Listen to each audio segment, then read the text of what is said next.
estudyante problems. Yung lagi mong ipinagdarasal na sana makasalubong si crush sa school. Lord, para ninyong awa.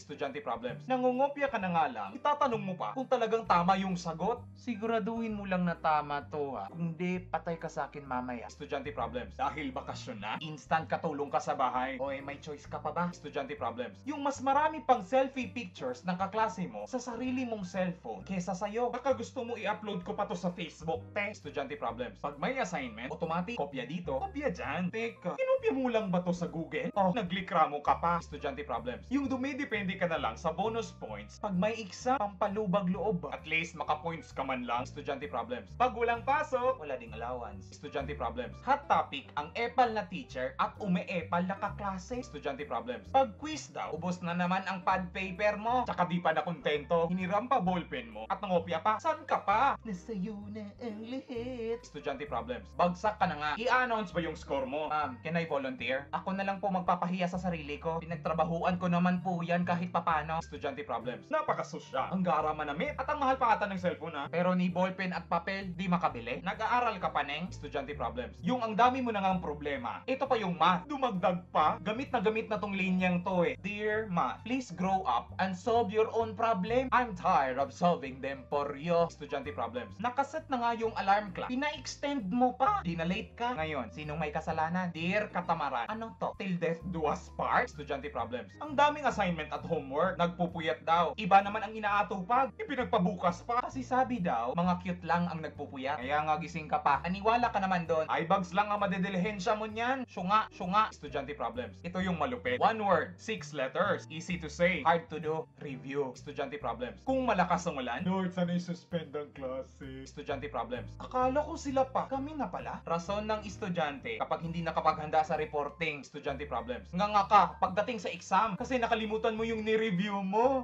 OMG, what happened? Estudyante problems. Yung mga estudyanteng maporma pero wala namang ballpen at papel. Yung totoo, estudyante ba kayo o model? Estudyante problems. Yung mas naiintindihan mo pa yung turo ng kaklase mo kaysa sa teacher. Anyari, ma'am? Estudyante problems. Pinakopya mo lang yung kaklase mo pero mas mataas pa yung score niya kaysa sa'yo. Saan ang hustisya niyan? Estudyante problems. Yung uwing-uwi ka na pero naalala mo, isa ka pala sa mga cleaners of the day. Ayay. Estudyante problems. Surprise quiz at on-the-spot recitation. Ma'am, alam ko po yan. Yan yung...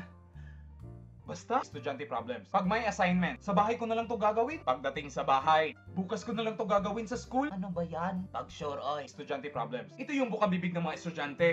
Anong oras na? Gutom na ako. May assignment ba? May ballpen ka? Nandyan na si ma'am! Gusto ko na umuwi. Estudyante problems. Gumagawa ka lang ng project kung kailan deadline na. Push mo yan. Estudyante problems. Minsan, sinisipag kang mag-aral pero madalas tinatamad. Estudyante problems. Ito yung kadalasang problema eh. Exams, assignments, grades, surprise, quiz, at on-the-spot recitation, annoying teachers, and annoying classmates. Ballpen at papel, love life, at baby powder. Baka pagpawisan yung mukha eh. Maputi ba? Nagpulbo ka ba? Oo, malamang te. Baka kulang pa. Gusto mo isalpak ko yung pulbo sa pamumukha mo?